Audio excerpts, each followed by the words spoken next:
নমস্কার, কেমন আছেন সবাই? আশা করছি সবাই খুব ভালো আছেন, সুস্থ আছেন। মামনস কিচেনের নতুন আর একটা রেসিপিতে আপনাদেরকে স্বাগত জানাই।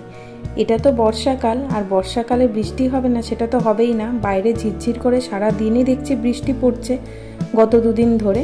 তাই ভাবলাম ঘরে একটু ইলিশ মাছও আছে, একটু পাতুরি বানিয়ে নেব। যেমন কথা তেমনই কাজ, তবে পাতুরিটা আজকে একটু অন্যরকমভাবে বানাবো। সচরাচর আমি কলা পাতায় মুড়েই পাতুরিটা বানিয়ে থাকি, তবে আজকে বানাবো লাউ পাতায়। রোজ রোজ ইলিশের একঘেয়ে রেসিপি না করে একটু স্বাদ বদলের চেষ্টা। আর লাউ পাতা বা কুমড়ো পাতা ইলিশ মাছের পাতুরি করলে একটা বিশেষ সুবিধাও আছে, সেটা না হয় রান্না করতে করতেই বলি। তাহলে চলুন রেসিপিটি শুরু করি। প্রথমেই 4 পিস ইলিশ মাছকে ভালো করে ধুয়ে রেখেছিলাম। এবার লবণ, হলুদ, সামান্য একটু কাশ্মীরি লঙ্কার গুঁড়ো আর সামান্য পরিমাণে একটু সর্ষের তেল দিয়ে খুব ভালো করে মেখে রাখছি। আমার মাছটা খুব বেশি বড় না, ওই 450-500 গ্রাম ওজনের ইলিশ। এবার চলুন তাহলে মশলাটা করে নিই। মশলাটা করার জন্য 1/2 চামচ কালো সর্ষে, 1 চামচ সাদা সর্ষে, 1 চামচ পোস্ত, বেশ কিছুটা নারকেল। এখানে মোটামুটি আমি ওই 8-10 কুচো মতো নারকেল নিয়েছি। তার সাথে 2টো কাঁচা লঙ্কা আর জল দিয়ে একটু 5-7 মিনিটের জন্য ভিজতে দেব, তাহলে খুব ভালোভাবে বেটে নেওয়া যাবে। তারপরে একটু লবণ দিয়ে বেটে নিচ্ছি। লবণটা দেওয়ার কারণ হলো সর্ষের তালে তেঁতো ভাবটা আসবে না।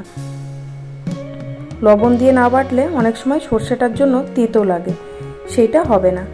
তো চলুন, মশলা বাটা হয়ে গেছে। এবার আর একটা বড় বাটি নিয়ে নিয়েছি, তার মধ্যে 3 টেবিল চামচ মতো সাদা দই নিয়ে নিলাম, মানে টক দই। টক দইটাকে খুব ভালো করে ফেটিয়ে নেব।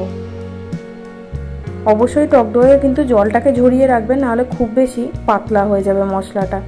তার সাথে বেটে রাখা মশলাটা দিয়ে দিলাম পরিমাণ মতো লবণ, হলুদ এবং 2 চামচ মতো সর্ষের তেল।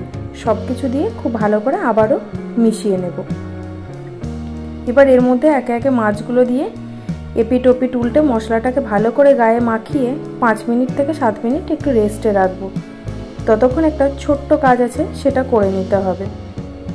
আর আপনারা পুরো রেসিপিটা দেখুন, স্কিপ না করে, এটা আমার অনুরোধ।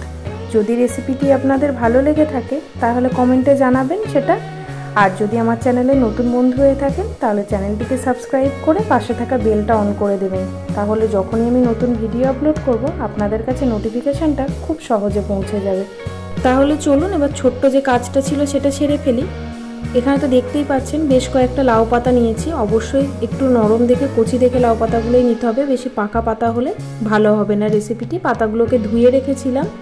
এবার পাতাগুলোর যে গোড়ার দিকে ডাঁটিটা ছিল কেটে ফেলে দিয়ে উল্টো করে নিয়ে দেখুন এই যে শিরের মতো যে অংশগুলো আছে এইগুলোকে একটা ভারী কিছুর সাহায্যে একটু থেঁতো করে দেবেন, তাহলে পাতাটা মোড়ানোর সময় মোড়াতে খুব সুবিধা হবে, ছিঁড়ে ফেটে যাবে না।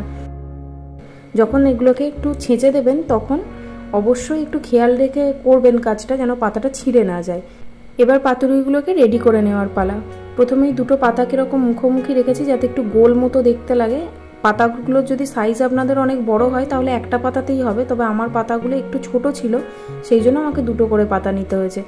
এবার মাঝখানে মাছের যে মশলাটা ছিল একটু দিয়ে দিয়েছি, তার সাথে একটা করে কাঁচা লঙ্কা, তার সাথে একটু সর্ষের তেল দিয়ে ভালো করে পাতাটাকে এভাবে মুড়িয়ে নিলাম। আমি ঠিক যেভাবে মোড়ালাম এইভাবে মুড়িয়ে নেবেন। তারপরে এরকম সুতোর সাহায্যে খুব ভালো করে বেঁধে নিচ্ছি। সুতোটা দিয়ে খুব ভালো করে বেঁধে নেব। এই একই প্রসেসে আমি 4টে পাতুরি তৈরি করে নিচ্ছি। পাতুরি ভাজাতে তো কোনোই খাটনি নেই, এই রেডি করাটুকুতেই যেটুকুনি সময় লাগে। তবে আমার মনে হয় যে কোনো ধরনের পাতুরি রান্না করা কিন্তু খুবই সহজ, অন্য রান্নার থেকে অনেক কম সময়ে কম খাটনিতে হয়ে যায়।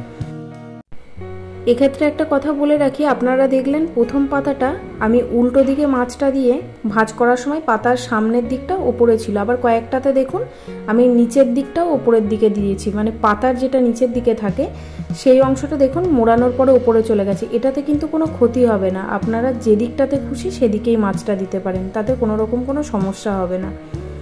আপনারা নিশ্চয়ই দেখে বুঝতে পারছেন, দেখুন একটা পাতা উল্টো করে ভাঁজ দেওয়া, একটা সোজা করে ভাঁজ দেওয়া। তো দেখুন প্রত্যেক কটাই করা হয়ে গেছে। এবার একটা ফ্রাইং প্যান বসিয়ে 1 থেকে 1.5 টেবিল চামচ মতো সর্ষের তেল দিয়ে দিয়েছি। তেলটা গরম হয়ে যাওয়ার পরে পাতুরিগুলো একে একে দিয়ে মিনিট 2 ঢাকা না দিয়ে এপিট ওপিট উল্টে নেওয়ার পরে ঢাকা দিয়ে 3 থেকে 4 মিনিট রেখে দিয়েছিলাম। ঢাকা দেওয়ার ফলে পাতাটাও খুব ভালোভাবে সিদ্ধ হয়ে যাবে আর ভিতরের মাছটাও খুব তাড়াতাড়ি রান্না হয়ে আসবে। 5-7 মিনিট পরে ঢাকাটা খুলে আবারও একবার উল্টে দিয়ে আবার ঢাকা দিয়ে দিলাম। এরকম করে আমি 3 থেকে 4 বার উল্টে পাল্টে নিয়েছি। আর গ্যাসের ফ্লেমটাকে কিন্তু খুব হাইতে রাখবেন না, একদম মিডিয়াম টু লোতে রাখলেই যথেষ্ট। এই পুরো রান্নাটা করতে আমার 15 থেকে 16 মিনিট মতো সময় লেগেছে। তাহলেই মাছটা পুরোপুরি সিদ্ধও হয়ে যাবে, খুব সুন্দরভাবে পাতাগুলো রান্না হয়ে যাবে। আমার হয়ে গেছে রান্না করা। ঠান্ডা হওয়ার পর নামিয়ে নিয়ে সুতোগুলোকে খুলে নেওয়ার পালা। যেহেতু অনেকগুলো সরু সরু সুতো দিয়ে বাঁধা ছিল, তাই হাত দিয়ে খোলার চেষ্টা না করে একটা কাঁচি দিয়ে কেটে নিলাম। এবার পাতার ভাঁজগুলোকে খুলে মাছটাকে বার করতে হবে। তাহলে দেখতেই পেলেন কত সহজে লাউ পাতা ইলিশ মাছের পাতুরি বানানো যায়। আর এর একটা বেনিফিট যেটা বলেছিলাম লাউ পাতায় বানালে, সেটা হচ্ছে কলা পাতায় তৈরি করলে কলা পাতাটা আমরা খেতে পারি না, তবে লাউ পাতা বা কুমড়ো পাতায় বানালে পাতাটাও আমরা খেতে পারি। আর বিশ্বাস করুন এত ভালো লাগে পাতাটা খেতে, কখনো কখনো এটা মনে হবে যে মাছের থেকে পাতাটাই বোধহয় বেশি টেস্টি। ভাতের সাথে অনবদ্য খেতে লাগে। আর দেখতেই পাচ্ছেন মাছটাও যত ভালো সিদ্ধ হয়ে গেছে, পাতাটাও খুব সুন্দরভাবে সিদ্ধ হয়ে গেছে। তাহলে চলুন রেসিপিটি কেমন লাগলো জানাবেন। আজকের মতো এই পর্যন্তই, দেখা হবে খুব তাড়াতাড়ি। সবাই সুস্থ থাকবেন, ভালো থাকবেন।